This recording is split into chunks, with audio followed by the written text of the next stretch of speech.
Section 10. Friedmann equations with scale factor dependence.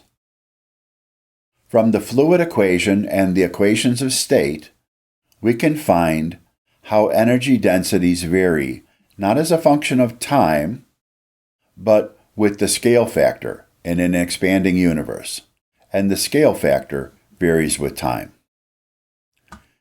The zero subscripts refer to the present values, time now, at which the scale factor is 1.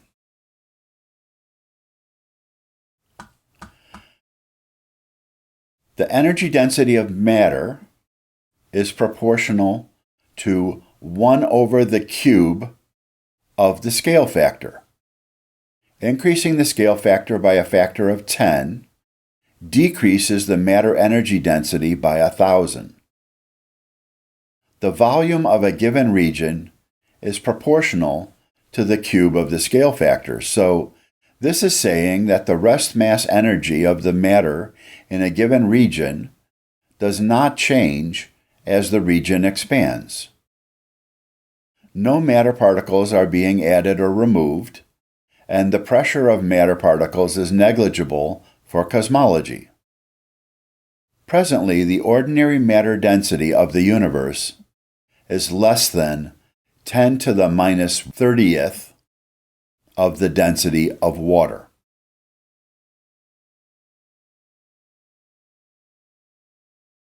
The energy density of radiation is proportional to 1 over the 4th power of the scale factor. Increasing the scale factor by a factor of 10 decreases the radiation energy density by 10,000, 10 times more reduction than for matter. As a given region expands, the internal energy of the radiation in the region decreases because of the cosmological redshift of the photon wavelengths and energies due to the expansion. Do not think that photons are disappearing from the universe, just that their energies decrease with the expansion of the universe. The first law of thermodynamics remains valid as the radiation has positive pressure. If you have heard of the tired light hypothesis, that is completely different and not standard cosmology.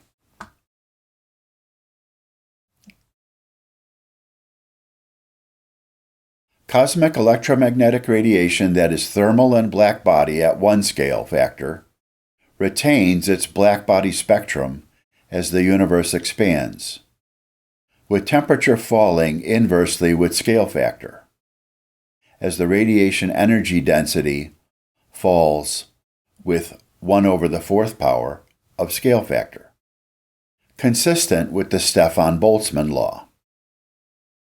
The cosmic microwave background was emitted at 3000 Kelvin and is now 2.7255 Kelvin, but still has its blackbody spectrum.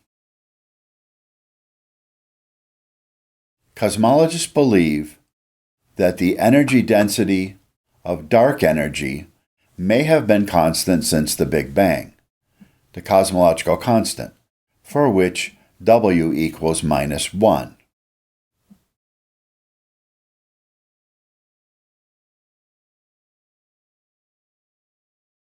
However, experimentally, W may be slightly more negative or slightly more positive than -1.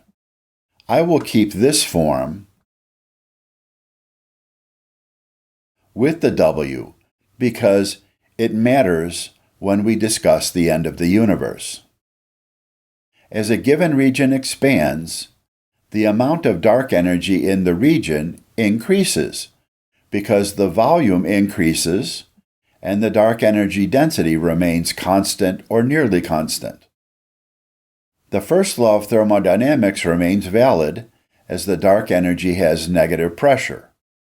It is best not to think of new dark energy being created or inserted into space.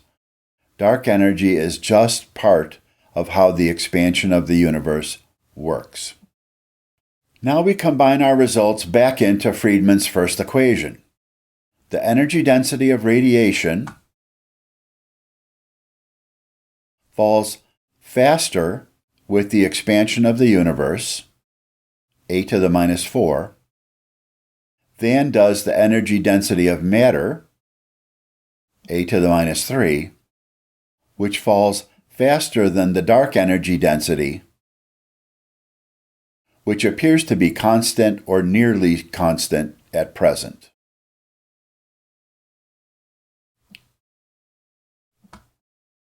Therefore, radiation energy density dominated the expansion of the universe from a small fraction of a second after the Big Bang until 50,000 years after the Big Bang, hundreds of millions of years before the first stars.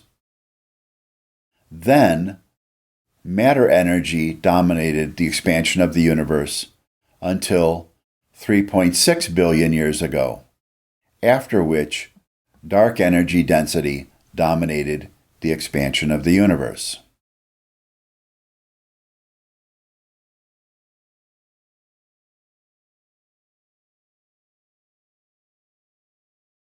Here is Friedmann's acceleration equation with scale factor dependence.